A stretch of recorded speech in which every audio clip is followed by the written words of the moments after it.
मणिपुर में हाल ही में 2 जवान शहीद हो गए। ये हमला पीएम मोदी के मणिपुर दौरे के महज 7 दिनों के बाद हुआ है, लेकिन ये हमला कैसे हुआ और किसने किया, ये बड़ा सवाल है। दोस्तों, खबरों के मुताबिक मणिपुर के विष्णुपुर में 33 असम राइफल्स के जवानों पर हमला किया गया, जिसमें से 2 जवान शहीद हो चुके हैं और 5 जवान घायल बताए जा रहे हैं।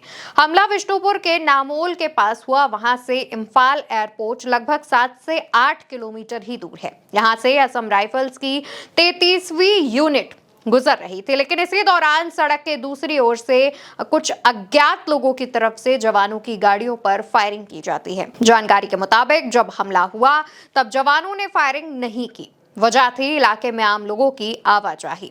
दरअसल जिस जगह पर जवानों पर हमला हुआ वहां आम लोगों की गाड़ियां भी गुजर रही थी। ऐसे में अगर जवान जवाबी अटैक करते तो जो हमलावर थे वो जवानों पर अटैक करते और इससे आम लोगों के घायल होने के ज्यादा चांसेस थे। हमला ऐसे समय में हुआ जब करीब 7 दिन पहले ही 13 सितंबर को प्रधानमंत्री नरेंद्र मोदी मणिपुर आए हुए थे। मतलब पूरा हफ्ता भी नहीं बीता और जवानों पर हमला हो गया। दोस्तों, मणिपुर पिछले लगभग 2 सालों से चल रहा है। कुकी और मैतेई समुदायों के बीच भड़की इस हिंसा ने समय समय पर विकराल रूप लिया है।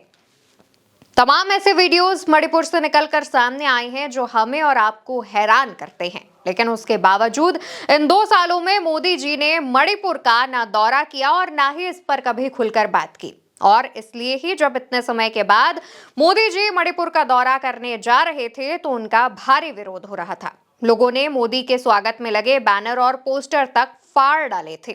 दोस्तों, एक बात यहाँ पर ध्यान देने वाली ये भी है कि किसी भी जगह जब देश का कोई बड़ा नेता, खास तौर पर प्रधानमंत्री, दौरा करने जाते हैं तो तब सिक्योरिटी उस जगह की जांच करती है। हर छोटी से छोटी, बड़ी से बड़ी सी चीजों का ध्यान रखा जाता है, इंटेल ली जाती है और ये भी पता लगाया जाता है कि क्या किसी प्रकार का हमला होने की संभावना है या फिर क्या जिस रास्ते से गुजरेंगे प्रधानमंत्री उस रास्ते पर कोई हमला हो सकता है या फिर वो रास्ता सुरक्षित है, खतरनाक तो नहीं है। ऐसे में माना जा रहा है कि जिस जगह पर जवानों की गाड़ियों पर यह हमला हुआ है उस जगह से आज से 7 दिन पहले पीएम मोदी का काफिला गुजरा था। मीडिया रिपोर्ट्स के माने तो उसी जगह पर यह हमला हुआ है जिस जगह पर मोदी जी का काफिला गुजरा था। ये दावा खुद तमाम बड़ी बड़ी मीडिया रिपोर्ट्स कर रही हैं।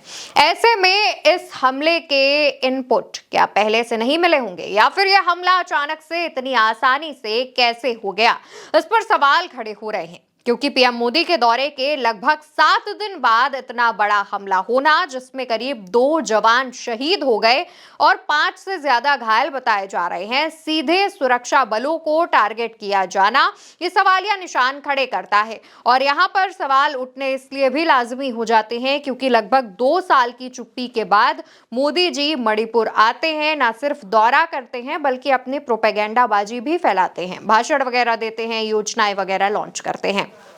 ऐसे में इस जगह पर हमारे देश के जवानों पर यह हमला बेहद कायराना हरकत है। इसकी जितनी निंदा की जाए उतनी कम है, लेकिन यह हमला किसने किया है इस पर जांच होनी चाहिए। फिलहाल सुरक्षा एजेंसियां, जांच एजेंसियां इस पूरे मामले की इन्वेस्टिगेशन करने में लग गई हैं।